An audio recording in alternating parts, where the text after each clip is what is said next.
관심을 모았던 7월 FOMC 회의가 끝났습니다. 금리를 동결하기로 했고요. 필요할 때까지 완화 정책을 계속해서 유지하겠다라고 하는 방침을 밝혔습니다. 또 한쪽에서는 달러의 약세가 계속해서 두드러지고 있습니다. 심지어 달러의 시대가 끝났다라는 얘기까지도 나오고 있는 상태인데요. 이 두 개 모두에 대해서 시장의 반응은 그다지 나쁘지 않은 상태라고 말씀을 드릴 수 있을 것 같습니다. 오늘은 FOMC 결과와 약달러에 대해서 알아보는 시간을 갖도록 하겠습니다. 최양호 현대경제연구원 고문, 문홍철 DB투자금융 채권팀장 나오셨습니다. 예, 안녕하십니까? 반갑습니다. 예. 자, 시작하기 전에 오늘 FOMC가 있었기 때문에 FOMC 영상을 먼저 보고 토크를 진행하도록 하겠습니다. The Federal Reserve's response to this crisis has been guided by our mandate to promote maximum employment and stable prices for the American people, along with our responsibilities to promote the stability of the financial system. We are committed to using our full range of tools to support the economy in this challenging time. We have held our policy rate near zero since mid-March and have stated that we will keep it there until we are confident that the economy has weathered recent events and is on track to achieve our maximum employment and price stability goals. 예. 자, 내용도 보셨고 또 아침서부터 아마 내용을 많이 파악을 하셨을 텐데 7월 FOMC 결과를 보시면서 주목하셨던 부분 어떤 게 있으십니까? 팀장님부터 좀 말씀해 주시죠. 일단 저희는 이제 금융시장을 계속 보고 있으니까 예. 금융시장 반응을 먼저 보면 일단 내용이 굉장히라기보다는 기본적으로 그렇게 생각을 했지만 예. 비둘기적인 내용이었었고요. 앞으로 이제 오랜 기간 동안 낮은 저금리를 이제 유지를 하겠다 이런 내용들이 이제 계속 나왔습니다. 이제 그런 면에서 이제 채권 시장과 그 외환 시장 쪽은 채권은 금리가 이제 단기물 중심으로 좀 떨어졌고 예. 그 외환 시장 같은 경우는 달러가 최근에 약했는데 거기서 또 약해지는 모습을 이제 추가로 더 보였습니다. 예. 아까도 나온 뉴스지만 이제 통화 수합을 그 한국도 포함해서 약 9개 국가와 6개월 더 이제 연장하는 이 통화 수합이라는 거는 이제 신흥국 입장에서는 연준의 이제 마이너스 통장을 만든 거거든요. 그렇죠. 그러니까 예. 이 달러를 마이너스 통장 범위 내에서 이제 조달할 수 있는 거기 때문에 상당한 이제 안전판이 여전히 이제 만들어질 수 있다고 좋은 개념으로 이제 보시면 될 것 같고요. 예. 그 외에 이제 여러 가지 기존에 쓰던 정책들도 계속 유지하는 이제 그런 흐름으로 가서 전반적으로는 이제 완화적인 이제 흐름이라고 보면 될 것 같고요. 채권 시장에 어떤 함의가 있는데 채권 시장의 어떤 반응이 되게 중요한데요. 단기 쪽 금리들은 미국 채권 금리가 떨어졌어요. 예. 그런데 초장기물, 그러니까 30년 쪽은 오히려 약간 금리가 이제 올랐습니다. 그러니까 이게 이제 어떤 의미냐면 채권 시장에 있는 사람들이 이거 연준은 앞으로 단기 금리는 기준 금리니까요. 이건 이제 오랫동안 낮은 수준을 유지하겠구나. 그러니까 예. 단기 쪽 금리는 떨어지는데 30년물 금리 같은 경우에는 인플레이션에 굉장히 이제 민감하거든요. 예. 그렇죠. 요즘 이제 금 가격도 이것과 이제 관련이 있는데 이거 만약에 연준이 저렇게 계속 낮은 금리로 부양책을 이제 쓰게 된다면 결국 인플레가 혹시라도 이제 오지 않겠냐. 예. 이렇게 되면은 이제 수익률 곡선이 단기 쪽은 이제 떨어지고 예. 장기 쪽 금리가 이제 소폭 오르면서 약간의 인플레이션을 좀 반영하는 그런 흐름이라고 이제 이해를 하시면 될 것 같습니다. 예. 좀 전에 장단기 금리가 나왔는데 정말로 서로 간의 격차가 확 벌어져 버린 상태네요. 그 그렇습니다. 단기 금리 같은 경우에는 거의 9% 정도 하락을 했었는데 예. 30년 장기물은 오히려 좀 올랐고 조금 뭐 올랐죠. 이렇게 됐습니다. 자, 그 고모님은 어떻게 보셨습니까? 이제 내용적으로는 잘 해주셨으니까 저는 6월달 대비해서 예. 신규적인 표현이 들어온 게 예. 뭐냐. 그래서 일단 경제 향후 진로는 코로나19의 진로에 좌우될 것이다. 이런 새로운 표현이 나왔어요. 예. 근데 이거 벌써 월가에서는 해석을 했더라고요. 예. 지금 코로나가 확산이 되고 있는 것을 억제한다든가 그다음에 정부의 대응이 원활치 않다는 얘기를 에둘러서 한 얘기다. 예. 그리고 보건상 이유로 인한 경제 위기는 통화 정책으로 제압하기에는 한계가 있다는 얘기를 파월 의장이 에둘러서 한 얘기고, 그다음에 최고 회복세이나 여전히 연초보다는 낮은 상태이다. 이런 얘기는 2022년까지 지금 점도표에서 나왔습니다만 예. 0% 금리, 그러니까 0.1%대의 금리를 계속 유지하고 현행의 완화 정책을 갖고 간다. 이 말이 지금 새롭게 등장된 두 말이라서 주목을 끌고 있고요. 8월 달에 예. 이 FOMC가 없습니다. 이제 그렇죠. 한 달 건너뛰어서 45일마다 9월인데 열리니까. 그래서 벌써 나오는 건 9월 회의 때는 어떤 게 나올 거냐. 금리를 올리기 위한 필요 조건을 제시할 거 아니냐. 예. 에반스 룰에 의해서 실업률 6.5%와 물가 상승률 2%를 제시할 거냐 안 거냐가 벌써 관심이 되고 있는 상황입니다. 예. 따라서 지금 이제 금값도 이 참 사실 초유의 사태예요. 저도 이런 거 처음 봐요. 그렇죠. 금값이 오르면서 증시도 올라요. 증시도 오르고. 그래서 그 방향성을 좀 정해주는 부분들로 FOMC가 작동을 했으면 참 좋았을 것 같은데 일단은 뭐 현재 상태 그대로 유지하는 그런 부분들로 갖고 이 재확산의 움직임, 그다음에 백신의 개발 여부 이런 것들을 7월, 8월 달에 지켜본 후에 예. 9월 달에 재미난 결과들이 나올 것 같다는 그런 전망들이 나오고 있습니다. 예, 알겠습니다. 자, 그 팀장님께는 이 부분을 다시 한번 좀 여쭤봐야 될 것 같습니다. 네. 그 FOMC 회의가 열리기 전에 네. 시장에서 기대했던 것이 있습니다. 하나는 뭐냐면 포워드 가이던스, 그러니까 앞으로 시점을 정해서 어떻게 하겠다. 그러니까 그렇죠. 조건인 거죠. 네. 금리를 올리려면 어떤 조건이 되면 우리가 올리겠다라고 하는 포워드 가이던스가 나오느냐. 그다음에 또 자산 매입이 최근에 보면 조금씩 줄어들고 있는 그렇죠. 상태인데 네. 자산 매입을 어떻게 할 거다라고 하는 계획. 네. 그다음에 이제 맨 마지막으로는 일드 커브 컨트롤인 거죠. 그러니까 그 시중 금리를 일정 수준에다 정해놓고 그거보다도 올라가게 되면 그 중앙은행에서 계속 채권을 사서 그렇죠. 금리를 그 수준으로 낮춰서 네. 그 유지하는 이런 그 세 가지에 대한 언급이 있을 거다라고 그 기대를 했었는데요. 예, 예. 결과적으로 나온 거 보면 직접적인 언급은 없었던 그렇죠. 것 같습니다. 예, 예. 앞으로 어떻게 시행이 될 거라고 그렇게 보십니까? 네, 지금 이제 말씀하신 게 사실 앞으로 연말까지 예, 연준의 통화 정책을 보실 때 가장 핵심적인 그리고 이제 시청자 여러분들이 가장 중점 예. 있게 보셔야 될 가장 이제 핵심을 좀 짚어주신 거라고 이제 말씀을 드릴 것 같아요. 예, 그 세 가지는 좀 연관이 돼 있고 특히 이제 첫 번째 질문인 이 포워드 가이던스하고 그 세 번째 질문인 그 일드 커브 컨트롤 줄여서 이제 저희는 이제 YCC라고 얘기를 많이 YCC 라고 하는데 그러죠. 요 YCC는 사실 이게 엮여 있습니다. 예, 그래서 요 정책 즉 포워드 가이던스와 YCC를 동시에 쓰지는 않고요. 예, 보통 YCC를 가장 완화적인 정책으로 봅니다. 왜냐하면 그냥 커브를 중앙은행이 강제로 조정하는 거지 않습니까? 그렇죠. 그게 가장 강력하고요. 그다음 이제 포워드 가이던스는 이제 YCC보다는 조금 덜 완화적인데 뭐 그래도 괜찮아요. 이거는 이제 선제 안내라고 해서 미래에 어느 정도의 조건을 만족할 때까지 연준이 기준금리를 낮게 유지하겠다. 예, 거꾸로 얘기하면 뭐 이러이러한 조건이 만족되면 우리가 금리를 인상하겠다.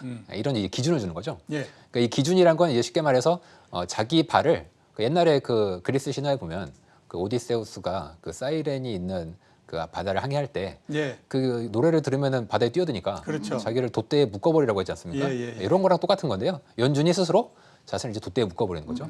포워드 가이던스를 지가 뱉어놓고 그 뱉은 말을 어길 수는 없지 않습니까? 그렇죠. 그래서 이제 포워드 가이던스가 이 YCC보다는 그래도 덜 완화적이지만 그래도 좀 괜찮은 향후에 이제 선제 안내인데 현재 연준은 공식적으로 YCC보다는 예, 이 포워드 포워드 가이던스를 가이던스. 좀 더 선호한다 이렇게 얘기를 해놓은 상태고요.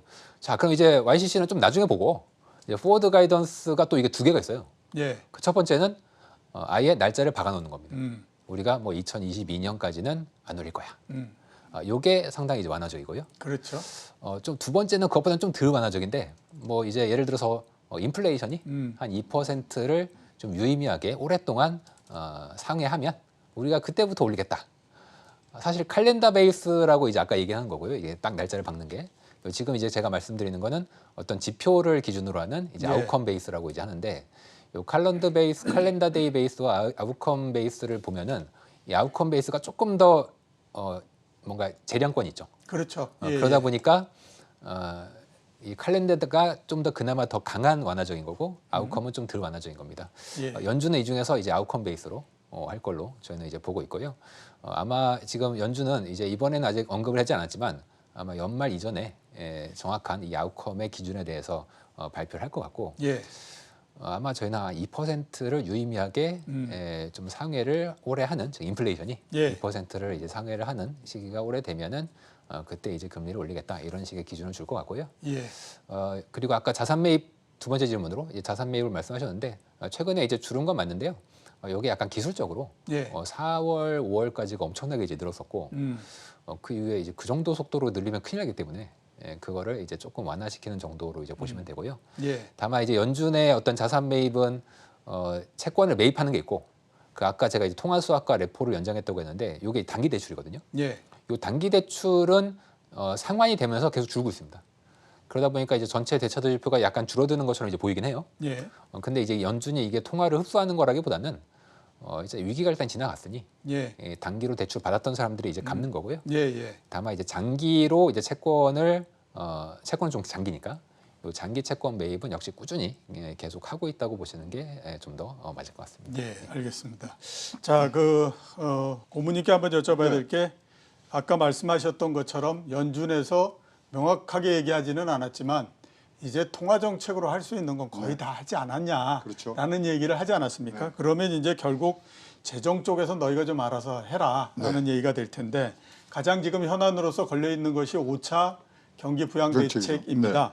그래서 이 5차 경기 부양 대책이 앞으로 어떻게 나오고 그다음에 이 그 대책이 시장에 어떤 영향을 줄 것인가 하는 것들이 굉장히 궁금할 수밖에 없거든요. 고모님 어떻게 일단 생각하십니까? 진행 사항부터 말씀을 드리면 예. 8월 7일까지 예. 상원의원 전원에 대해서 워싱턴 DC 대기령이 내렸습니다. 예. 그렇다면 상원에서 통과하고 이 뭐 투표를 해야 되기 때문에 하는 이유로 보여지기 때문에 예. 일단 뭐 빠르면 뭐 31일 내일 얘기도 하는데 8월 7일까지는 돼 있고요. 사실 이번에 11월 달 이 대선 때요. 하원의원하고 상원의원 같이 선거를 합니다. 그래서 그렇죠. 이분들도 예, 예. 급해요. 이제 가서 해야 되는데 그러다 보니까 지금 최근에 이 경기부양책 안이 3개 있었습니다. 예. 공화당안, 민주당안 그리고 백악관안. 근데 요게 이제 조금 좁혀진 것 같습니다. 그래서 언제 얼만큼까지만 이제 가면 되는데 9월 지금 600불씩 추가 실업수당 줬지 않습니까? 그렇죠. 그게 굉장히 효자 노릇을 했다고 판단을 해서 9월 달까지는 200불씩 더 주당 주는 걸로 네. 내용들이 지금 정리가 되면서 그러니까 600불에서 200불로 일이 그렇죠. 되는 거죠. 근데 지금 뭐 민주당에서는 끝까지 지금 600불 한다고 그러는데 예. 일단은 이제 맞춰졌고요. 그러다 보니까 공화당 안인 예. 1조 5천억 가량의 지금 이 안을 중심으로 해서 논의들이 되고 있습니다. 따라서 이 금방 분명히 이제 이 유동성이 더 공급되는 부분들이 있는데 미국 내에서는 지금 이것이 더 확산을 막기 위해서 더 큰 깜짝 놀란 그러한 규모가 아니라 증시 하단을 지지해주는 정도의 경기 부양책이 나올 것 아니냐. 예. 근데 속설이 하나 있답니다. 미국에. 8월 달에 S&P 500이 상승을 할 때는 예. 항상 여당이 대선에서 이겼답니다. 예. 그거를 절대 모르지 않을 트럼프 트럼프가 대통령이 8월 달에도 이런 부양책과 더불어서 증시에 좋은 영향을 끼치기 위해서 굉장히 노력하고요. 이게 쌓여서 옥토버 서프라이즈가 일어나기 때문에 예. 향후 증시에 관해서는 풍부한 유동성과 모멘텀 형성이 추가적으로 발생될 것이라는 전망들이 지금 많습니다. 예. 팀장님은 부양 대책에 대해서 어떻게 보십니까? 저희는 이제 하우스 차원에서 예. 약간 이제 보수적으로 보자는 예. 차원이고요. 이제 기본적으로 금융시장이라는 게 좀 이제 완만하게 고만고만 올라가면 좋을 텐데 예, 예. 뭐 좋을 때는 확 올라가고 그렇죠. 나쁘면 예. 이제 폭락하고 막 이런단 말이에요. 그 금융시장에서 중간은 없습니다. 없습니다. 이게 그냥 스테이가 없어요. 그냥 롱 아니면 숏인데 예. 지금 나오고 있는 게 어떤 안이든 이전에 했던 주당 600불보다는 줄지 않습니까? 예. 많이 주는데 이제 경제를 이제 폐쇄하진 않았지만 여전히 미국은 확진자 수 증가 추이가 거의 3, 4월급으로 이제 많이 늘어나고 있단 말이죠. 예. 물론 이제 사망자는 그만큼 나진 않는데 근데 확진자 수가 늘면 이게 경제 활동에 사람이 이제 위축이 된단 말이에요. 예. 이제 이런 상황에서 주간 실업수당 지급했던 거가 이제 많이 줄어든다면 상대적으로 이제 어떤 소비나 경제의 활력이 조금은 줄어들지 않겠는가. 예. 이거에 대해서 이제 증시나 어떤 채권 시장이 판단을 할 때 그동안에는 이제 많이 엄청난 전 세계에서 아마 GDP 대비해서 가장 강력한 부양책을 이제 미국이 썼습니다. 그렇죠. 근데 그 부양책의 어떤 모멘텀이 좀 꺾인다. 이런 생각이 있으면은 상대적으로 조금 기대감이 줄어들지 않겠는가. 예. 좀 그런 생각을 좀 하고 있습니다. 제가 봤을 때는 아마 부양책이 나온 다음에 시장이 어떻게 반응하느냐 하는 거는 부양책의 내용도 내용이지만 네. 이 부양책 다음에 또 부양책이 있을 수 있느냐 없느냐 이거에 대한 그렇죠, 판단이 그렇죠. 보다 더 중요하지 않을까라는 생각이 듭니다. 만약에 또 부양책이 없을 것 같다라고 갑자기 시장에서 생각을 하게 되면 예. 이번 부양책의 규모가 아무리 크다라고 하더라도 시장은 거기에 대해서 대단히 부정적인 반응을 보일 거고 실망할 겁니다. 요 다음에 카드가 있을 거야라고 생각하면 지금이 적더라도 네. 사람들은 견뎌내는 그런 형태가 되지 않을까라는 생각이 좀 듭니다. 자, 그 FOMC는 이 정도 얘기를 하고요. 그 다음에 이제 그 달러로 넘어가서 한번 좀 여쭤보도록 하겠습니다. 팀장님께 여쭤봐야 될 것 같은데 최근에 달러가 굉장히 약세입니다. 2년 네. 내에 가장 약세가 됐고요.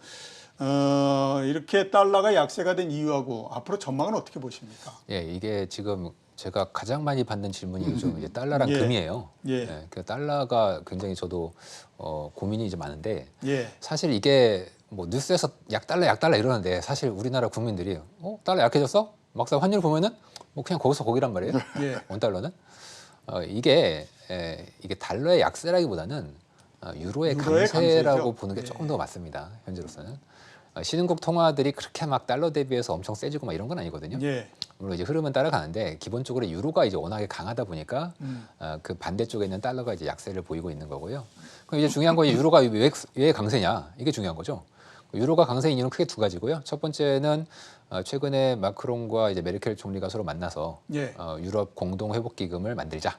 왜냐하면 코로나 때문에. 그렇죠. 그렇죠. 그래서 원래는 이제 그게 굉장히 힘들었는데 갑자기 코로나가 이런 엄청 어려운 합의를 쉽게 도출해내는 어떤 트리거가 됐단 말이죠.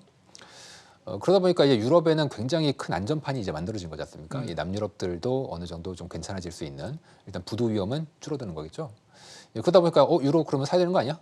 이게 거의 달러급으로 될 수 있는 거 아니야? 이런 생각들이 이제 생긴 거고. 예, 두 번째는 최근에 확진자 수의 증가 추이를 보면 유럽은 좀 안정되고 있는데 이게 미국이 그렇죠. 계속 늘어난단 계속해서 말이에요. 뭐 사상 최고치를 계속 갱신을 하고 막 하니까요. 결국 환율이라는 거는 양국 간의 즉 두 통화의 어떤 비율이지 않습니까? 교환 비율인데 두 나라 중에서 경제 성장률이 높은 나라의 통화가 세질 거고 예, 뭐 반대인 나라는 약해지겠죠. 근데 미국과 유럽을 봤을 때 미국은 저거 확진자 수 증가 추이 보니까 저거 또 경제가 활력이 좀 줄어들지 않겠냐. 반면에 유럽은 좀 안정돼 있는 상태고 최근에 경제도 그렇게 미국 대비해서 상대적으로 괜찮고 예, 거기에 이제 분위기도 마크롱과 어떤 공동 회복 기금이 만들어지면서 좀 올라오고 있고 뭐 이렇다면 결국 코로나가 이 유로의 강세를 만들었다. 저희는 그렇게 보고 있고요. 예. 앞으로 이제 전망도 나오죠. 원인을 알았으니까 이 전망도 코로나가 뭐 연말쯤에 좀 전망은 어렵지만 백신이나 치료제가 좀 나오면 나온다. 이러면은 저는 갑자기 분위기가 바뀔 것 같아요. 예, 유로가 이제 더 강해질 어떤 분위기는 더 이상 이제 줄어들 가능성이 있고 반면에 이제 달러는 그동안 너무 약해졌기 때문에 다시 좀 반등할 수도 있고 다만 이제 최근에 뭐 확진자 수의 어떤 추이라는 게 금방 바뀔 건 아니기 때문에 그렇죠. 저는 적어도 이제 당분간은 약달러가 좀 진행이 되다가 예, 그 이후에 좀 터닝하지 않겠는가. 지금 뭐 예. 일부에서 얘기하듯이 엄청난 뭐 달러의 폭락, 혹은 달러가 뭐 이제부터 앞으로 이제 패권이 끝난다. 뭐 이렇게 해서까지는 저희는 보지 않고 예, 한 연말 정도 되면 좀 바뀌지 않겠나 보고 있습니다. 예. 자, 최고 고모님은 네. 어떻게 전망을 하고 계십니까? 달러에 대해서? 달러가요. 사실 우리 이게 뭐 긴 시간으로 보면 2차 세계대전 이후에 70년간 패권의 뭐 위에 있었고요. 예, 최근 6년 동안 미국 혼자 나홀로 호황을 하면서 달러 강세가 됐기 때문에 사실 이번에 달러 약세라기보다 제자리로 다시 찾아가는 그런 현상으로 저는 보여지거든요. 예. 이 환율 이런 거는 확실히 한 나라의 경제적, 사회적인 그런 이 종합적인 이 뭐 점수라고 보이기 때문에 지금 뭐 미국 정치 경제 시스템이 아주 뭐 건전하게 돌아간다면 라는 가정하에서 봤을 때 달러 약세보다는 지난 6년에 비해서 이제 예. 적어진 거고 그러다 보니까 지금 뭐 아까 우리 문 팀장께서도 지적했지만 금 얘기가 달러 얘기할 때 꼭 나와요. 그렇죠. 달러 예, 예. 나오는데 그럼 달러 패권이 끝났느냐 뭐 이런 얘기들이 이제 골드만삭스부터 이제 쭉 나오는데 예, 사실 뭐 이렇게 답을 하니까 다들 쉽게 알아들으시더라고요. 미국 연준에서 달러는 찍어내지만 금은 못 찍어낸다. 예, 예, 그 예. 이유라고 보시면 된다. 예.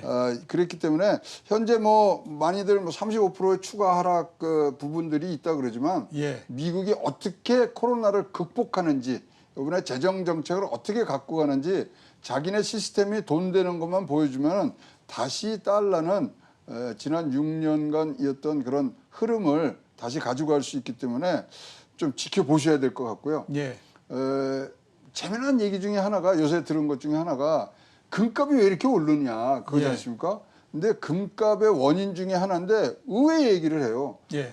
백신이 사실상 뭐 좋게 나온다고 그러지만 백신이 쉽게 나오지 않는 실패할 수도 있다는 기대감이 뭐 기대감이라는 우려감이 예. 굉장히 많이 퍼져 있기 때문에 경제 활동을 재개에 악영향을 미치는 그래서 금값은 달러와 연동된 게 아니라 백신과 백신과. 연동돼 있는데 그것이 장기화 될 것이다. 예. 그런 것까지 다 포함을 하면 달러의 다시 강세는 아니지만 이런 약세의 기조는 쉽게 바뀔 수 있다 이렇게 보여집니다. 예. 그 백신 말씀을 하셨으니까 지금 백신 개발이 제1선두주자가 영국입니다. 영국. 근데 영국의 우리나라로 따지면 보건 아마 부 장관일 것 같은데 백신 개발이 된다고 하더라도 예방이 완전히 되는 거 아니다. 그렇죠. 잘 해봐야 1년 정도 되는 거고 그다음에 이 백신은 그 통증의 강도를 약화시키는 거에 초점이 맞춰져 있는 거지 시장이 너무 큰 기대를 하고 있는 것이 우리 좀 불안하다 이런 얘기를 지금 하고 있습니다. 자, 그 말씀을 하셨기 때문에 한번 제가 이 부분들을 좀 두 분께 똑같이 여쭤보도록 하겠습니다. 달러 패권 시대가 끝났다. 골드만삭스가 지금 얘기를 했습니다. 과연 그렇게 우리가 볼 수 있는 건지 하는 것에 대해서 그 의견을 좀 말씀을 해주셨으면 싶습니다. 팀장님 어떻게 보십니까? 이제 달러 패권이라는 게 이제 어떤 관점에서 봐야 될 것 같은데요. 예. 이제 패권이라고 하면은 단순히 뭐 치세가 강해지다 약해지다의 레벨은 아니겠죠. 그렇죠. 이제 기본적으로 2차 대전 이후에 계속됐던 어떤 달러의 어떤 도미넌트한 그 전 세계 무역이나 어떤 준비금의 기초 자산으로서 이제 쓰인다는 그런 걸 이제 주로 패권이라고 저희가 생각을 할 텐데, 그럼 우리가 이제 달러를 왜 쓰냐? 우리가 어떤 돈을 쓴다는 거는 그 돈으로 세금을 내거나 예. 혹은 빚을 갚거나 이럴 때 그 돈이 의미가 있습니다. 그 외에 뭐 밥 먹을 때 우리가 비트코인 가지고 밥 사 먹을 수도 있어요. 옛날에 비트코인 가지고 밥 먹었지 않습니까? 그렇죠. 근데 비트코인 가지고 내가 세금 내겠다. 국세청이 받아주지 않겠죠. 예. 혹은 내가 은행에 빚을 졌는데 비트코인으로 갚을게요. 안 되지 않습니까? 예.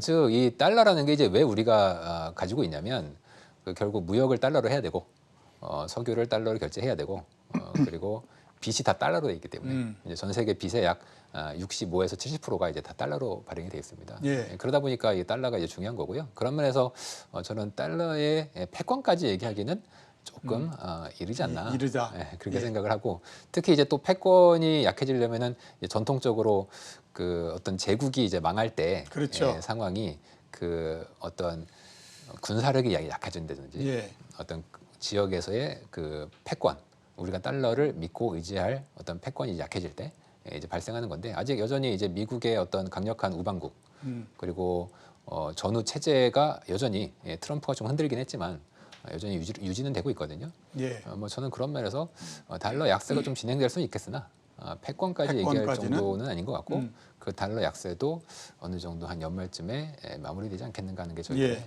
생각입니다. 자, 고모님은 어떻게 보십니까? 근데 달러 같이 뭐 하락한 게 사실은 원자재 가격이 급상승되면서 이제 시장이 촉발이 되면서 금값까지 올라간 건데요. 사실 예. 크게 영향이 이렇게 뭐 필요 충분 조건을 만족시키는 부분들은 아닌 것 같고요. 이 보고서가 달러 패권 시대가 끝났다는 보고서가 골드만삭스에서 나왔기 때문에 저는 개인적으로는 좀 디스카운트를 많이 합니다. 왜냐하면 골드만삭스가 뭐 이게 엉터리 회사라는 게 아니고 굉장히 좋은 회사지만 골드만삭스가 지금 뭐 이 공개하는 비밀 중에 하나가 5조 달러의 금을 지금 롱 포지션으로 갖고 있는 회사거든요. 예. 그렇기 때문에 이 금에 관해서 얘기를 하면 전 디스카운트를 하는데 저는 이렇게 봅니다. 지금 현재 이렇게 금값이 오른 거는 지금 뭐 달러가 너무 유동성이 많이 공급이 되다 보니까 중앙 정부뿐만 아니라 어떤 이런 IB들에서 디펜시브 포트폴리오를 짜면서 금을 집어넣은 거예요. 예. 그러다 보니까 금이 지금 올라간 거지 지금 달러와 직접적인 연관으로 금이 올라가는 부분 이거는 아닌 것 같습니다. 따라서 지금 이제 금값은 이런 중앙정부의 디펜시브 포트폴리오로 가격 지지가 됩니다. 그러니까 떨어지는 부분들이 굉장히 완화가 될 수는 있지만 이것이 뭐 끌고 가는 그러한 모멘텀은 전혀 없고요.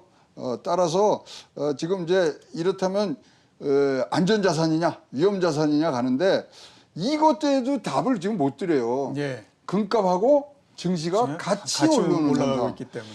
그래서 요새 제 주변에는 며칠 쉬었다가 투자하시죠 이런 말씀들을 제가 조금씩 하기 시작합니다. 예. 지금 FOMC도 끝나고 부양책 나오고 그다음에 미국 2분기 GDP 성장률 나오면 그때부터 방향성을 잡고서 투자를 하시는 것도 이번 주말에 등 따숩게 지내실 수 있는 작전 중에 하나라고 생각합니다. 예, 알겠습니다.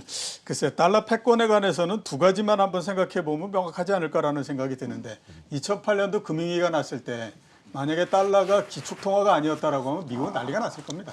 그렇죠? 그다음에 또 하나는 파운드를 한번 우리가 생각해 볼 필요가 있는데 그 미국이 영국의 경제 수준을 경제력을 넘어간 것이 1890년대입니다. 근데 그 기축통화권이 넘어간 게 2차 세계대전이 지나니까 그렇죠. 50년 넘게 그거를 파운드가 유지를 한 거거든요. 그 파운드의 기축통화권을 유지하기 위해서 영국이 얼마나 정말 많은 노력을 거기에 들였는지 하는 걸 보게 그 생각해 보면 달러가 그렇게 쉽게 그 시대가 패권 시대가 마무리될 거다라고 얘기하는 거는 제가 봤을 때는 좀 넌센스가 아닌가라는 생각이 좀 들기는 합니다. 자, 그 고문님께 하나 그 달러 관련해서 여쭤볼 부분이 있습니다. 그 달러가 약세가 되다 보니까 글로벌 자금 이동이 이루어지는데 그 자금 이동이 어떻게 이루어지냐면 뭐 대표적으로는 미국이고요. 그다음에 선진국에서 돈이 빠져서 이머징 마켓 쪽으로 넘어올 거다라는 그 기대가 많습니다. 그리고 그거에 대한 증거로 이번 주에 봐라. 우리나라 주식시장으로 외국인들이 얼마나 많이 들어왔느냐. 이 얘기를 하고 있습니다. 과연 이렇게 자금의 그 이동이 이루어질 수 있는 가능성에 대해서는 어떻게 보십니까? 저는 뭐 지금 이 사실 물밑에서 계속적으로 이어지고 있던 현상이거든요. 왜냐하면 홍콩 이 보안법 관련돼서 홍콩에서 자금이 이제 유출되기 시작하는데 그거 방향성이 어떻게 가느냐가 가장 중요했거든요. 예. 따라서 지금 홍콩에서 나온 자금들이 신흥국 내에서 가장 뭐 성장률이 좋은 나라에 지금 갈 수밖에 없는 상황인데 그것이 바로 한국이었단 말이죠. 예. 그러니까 지금 들어오고 있고 거기에 또 때 맞춰서 달러 약세로 이제 환율이 좀 안정이 돼가는 부분들 이런 것들이 겹쳐서 들어오는데요. 더욱더 놀라운 것은 미국의 증시를 이끌고 지금 가는 그런 종목들 그러니까 예를 들어서 IT니 헬스니 소재 특히 철강화학 그다음에 경기 소비재 이 부분에 지금 미국 증시들이 지금 굉장히 화랑이 되고 있는데 어디서 들은 조합 같지 않으세요? 우리나라 10대 시총 높은 회사의 조합이 이거 아닙니까? 네, 그렇죠. 그러다 보니까 미국과 우리나라 증시의 동조율이 굉장히 높아지고 있는 따라서 달러가 안심하고 들어올 수 있는 부분 그런 터전이 만들어지다 보니까 지금 우리나라로 많이 들어오고요. 이거 굉장히 환영해야 됩니다. 왜냐하면 중국에서 3.2% V자 반등을 하는데 사실 촉발제가 됐던 게 외국 자본들이 들어오면서부터 시작이 된 거거든요. 따라서 우리도 이 모멘텀을 살릴 수 있는 그런 추가 경기 부양책, 그다음에 뭐 뉴딜 뭐 이런 것들이 굉장히 속도를 내야 뭐 중국 선례를 우리가 따라잡을 수 있다고 생각을 합니다. 예. 자, 그 달러에 대해서는 이 정도 얘기하고요. 그다음에 모두 다가 최근에 굉장히 관심을 가지고 있는 금에 대해서 좀 여쭤보도록 하겠습니다. 아마 제 기억으로는 금이 이렇게 많은 사람들의 관심을 모았던 것도 그렇게 많지는 않았을 거다라는 생각이 듭니다. 금값이 드디어 이제 2,000달러를 눈앞에 뒀고요. 2,000달러를 눈앞에 두다 보니까 아까 고문님께서 말씀하셨던 골드만삭스가 2,300달러로 올렸고요. 심지어 3,000달러를 얘기하는 쪽도 나올 정도입니다. 금값이 이렇게 오르는 이유하고 그다음에 앞으로 전망을 어떻게 보시는지 팀장님 먼저 말씀해 주시죠. 예, 그 금이 결국은 지금 가장 큰 상승 요인은 돈을 너무 많이 풀었다. 예. 결국 금이라는 거는 이제 부동산처럼 공급이 한정돼 있는데 예. 돈의 양이 늘어나면 뭐 뻔하지 않습니까? 그렇죠. 결국 이제 금값이 오르지 않겠냐 이런 거고 보통 이제 인플레이션 얘기들을 많이 하시는데 이제 사실 과거 10년 동안 인플레를 일으키기 위해 중앙은행들이 고군분투 애를 썼지만 사실 이제 인플레이션 우리가 말하는 이제 인플레이션은 보통 실물 경제 인플레이션을 말하죠. 예. 뭐 자동차나 혹은 뭐 쌀값이 오르는 거. 예. 근데 이제 실제 인플레이션은 그렇게는 오지 않았고 예. 반면에 이제 자산 시장을 자산 본다면 요즘 이제 인플레이션이 왔단 말이에요. 그러니까 이제 우리가 요즘 뭐 많이 하는 말로 될 놈은 되고 안 될 놈은 안 된다 이런 얘기 하지 않습니까? 그러니까 될 놈은 뭐냐면 자산이 되는 거죠. 예. 부동산, 금처럼 이제 공급이 제한된 것들. 반면에 이제 안 될 놈들은 뭐 기존의 구경제가 되겠죠. 걔네들은 우리가 별로 꿈이나 어떤 희망을 보기가 좀 어려운 산업 섹터들이니까. 그런 면에서 이제 금이라는 게 결국 사람들이 많아지는 돈에 대한 일종의 그 금값이 올라서 오를 것 같아서 막 산다기보다는 예. 아 이거 돈이 이렇게 많은데 이거 어디다 박아놔야 되는데 이거 박을 데가 없는 거예요. 그래서 주식이나 금에다가 박아놓는 이제 그런 흐름들로 지금 가는 것 같고요. 예. 이제 저희는 좀 중장기적으로, 그러니까 예. 단기적으로는 이제 돈이 많이 풀렸으니까 뭐 당연히 금값이 좀 더 오르지 않겠는가 그렇게 보고 있고요. 중장기적으로는 보통 실질 금리를 저희가 많이 봅니다. 예. 실질 금리. 그래서 금리 현재 명목 금리에서 인플레이션을 인플레이션 빼면은 빼고. 그게 이제 실질 금리가 되는 건데 금값이 이 실질 금리가 정확히 거꾸로 갑니다.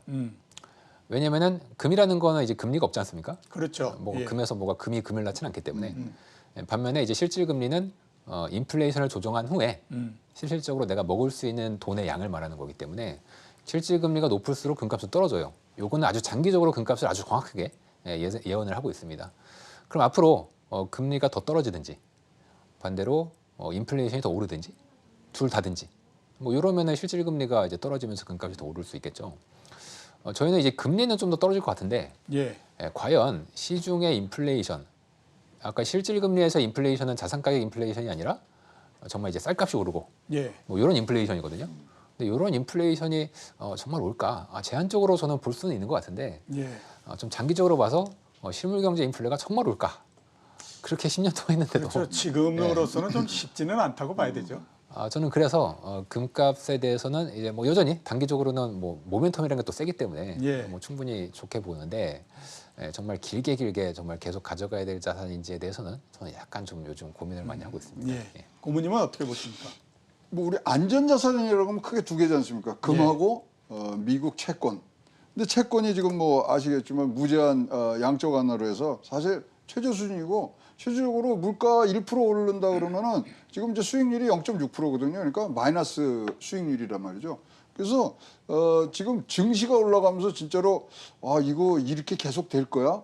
그럼 보험 차원에서 안전자산도 보다 보니까 미국 채권이 마이너스네. 예. 이게 뭐 상대적으로 이거 이제 분산 투자 개념으로 이제 간다 보면은 그렇다면 금이네. 그러면서 금에 지금 사실 이런 부동자금들이 많이 몰려 있는 건 사실입니다만은 지금 이 전체적으로 저금리와 뭐 국채 수익률 마이너스 나는 거 이런 것들이 지금 장기적으로 2022년까지 지금 간다는 것이 시장의 컨센서스이기 때문에 예. 이런 부분이 계속 금값을 올릴 수 있는 모멘텀은 안 되는 것 같고요. 아까도 말씀드렸습니다만 지금 금값이 오르는 것은 어떤 하단을 지지하는 영향이지 끌고 갈 수 있는 힘은 없다고 봐서 금값이 단기적으로는 조정을 한번 받을 것이고 제가 보기에 2,000 넘어가는 때는 진짜 뭐 차익가 실현하기 위해서 한 번은 조정을 예. 굉장히 크게 받고서 그 이후에 방향성을 정할 수 있기 때문에 2,000달러 넘을 시점에서 여러분들이 한번 자세히 좀 보셔야 될 거고요. 2,000달러 넘을 때 또 우리 이 소장님과 함께 특집 한번 금값 예. 특집 한번 하시죠. 알겠습니다. 네. 예. 자, 이 고모님께서 말씀하셨던 게 이제 금리가 낮아지니까 그다음에 이제 이쪽으로 와서 이렇게 이제 말씀을 하셨거든요. 그래서 여기서 우리가 한번 짚어봐야 될 게 뭐냐면 앞으로 그러니까 국내외 금리가 어떻게 될 건가 하는 전망을 좀 들어봐야 되지 않을까라는 예. 생각이 들어요. 예. 그래서 팀장님께서 앞으로 금리 전망을 어떻게 하고 계십니까? 일단 금리에는 제일 쥐약이 인플레이션입니다. 예. 인플레이션이 오면은 뭐 성장률은 사실 최근 10년 동안 원래 금리는 이제 성장률 더하기 인플레이션이라고 보는데 예. 최근 10년 동안 제 경험상 과거보다 그 금융위기 이전보다 그 성장률의 금리 영향력이 좀 줄어든 것 같고요. 예. 반면에 인플레이션의 어떤 영향력은 굉장히 커진 것 같아요. 예. 상대적으로. 그래서 이제 내년 뭐 이때까지 인플레이션이 올 거냐에 대해서는 저희는 약간 이제 회의적으로 보고 있고. 예. 그럼 올해 혹은 현재를 보면은 금리는 계속 이제 흐름상 하방 안정되는 그런 흐름을 이제 만들고 있죠. 거기에다가 이제 금리의 가장 큰 단기적인 금리 상승 요인이었던 게 정부의 대규모 적자 국채 예. 발행 이런 거였었는데 뭐 올해는 어쩔 수 없이 코로나 때문에 대규모 적자를 냈죠. 모든 나라가. 그렇죠. 그리고 이제 그거는 금리에 대충 선반영이 이제 됐었고 그러다 보니까 이제 앞으로는 오히려 발행이 좀 줄거나 이렇게 될 수밖에 없거든요. 예. 기술적으로라도. 저는 이제 그런 면에서 금리는 계속 좀 하향 안정되는 흐름일 거고 혹시 잠깐 반등하더라도 그럴 때는 오히려 채권을 좀 더 매수하려는 수요들이 더 늘어날 것 같고요. 예. 경제가 다시 회복하는데 여전히 시간이 많이 걸릴 것이기 때문에 그때까지는 여전히 이 채권을 좀 매수하려는 수요들이 많을 것 같습니다. 그러니까 당분간은 낮은 금리가 계속된다. 예. 이렇게 이제 말씀을 해주셨고요. 마지막 질문이 될 것 같습니다. 고문님께 한번 여쭤봐야 네. 될 것 같은데 이런 시각들이 있습니다. 시중에 통화가 굉장히 많이 풀려 있는 상태지 않습니까? 어느 나라든지 다 마찬가지로 그렇게 되다 보니까 이제 화폐 가치가 떨어지는 형태가 될 수밖에 없고요. 화폐 가치가 떨어지니까 결국 보게 되면 이제 그냥 우리가 부동산이든지 주식이든지 이런 이 자산 가격 같은 경우는 해지를 할 수 있기 때문에 이거의 가격이 올라간다라는 얘기를 굉장히 많이 하고 있거든요. 이런 시각에 대해서는 어떻게 보고 계십니까? 좀 뭐 맞는 얘기죠. 화폐 가치 하락을 해지하기 위해서 뭔가를 지금 해야 되는 부분들이 분명히 생겼습니다. 왜냐하면 이게 너무나 오르고 뭐 변동률이 너무 크기 때문에 예. 그러면 질문을 다시 제가 해석을 하자면 그렇다면 제일 좋은 수단이 뭡니까? 예. 그 시청자분들이 궁금해하실 건데 저는 단연코 주식이라고 생각합니다. 예. 왜냐하면 지금 산업적 변곡점에 와 있고 성장 모멘텀을 갖고 있을 수 있는 것들이 뭐 다른 분야보다는 훨씬 더 다이내믹하고 역동성이 있는 부분들이 주식 시장이고 앞으로의 뭐 4차 산업혁명이라든가 새로운 시대에 올 때 그런 기업들의 성장의 모멘텀을 반영하는 것이 주식이기 때문에 지금 화폐 가치의 하락을 해칭하기 제일 좋은 것 저는 단연코 주식 시장이라고 생각합니다. 예. 네. 근데 주식 그 안에서 하도 많은 종목들이 있는데 구경제 주식 같은 경우는 최근에 못 올라가니까 그렇죠. 그쪽은 빼고 그다음에 성장주. 앞으로 이렇게 성장하고 네. 할 수 있는 쪽으로 갔으면 좋겠다. 이렇게 이제 우리가 정리해 볼 수 있죠. 오늘 시간이 좀 있으면 종목까지 좀 찍어드릴 텐데. 자, 오늘 FOMC도 그렇고요. 달러도 그렇고 금도 그렇고 최근에 계속해서 관심을 모았던 부분들에 대해서 종합적으로 한번 짚어봤습니다. 이렇게 나와주셔서 대단히 감사합니다. 예, 감사합니다.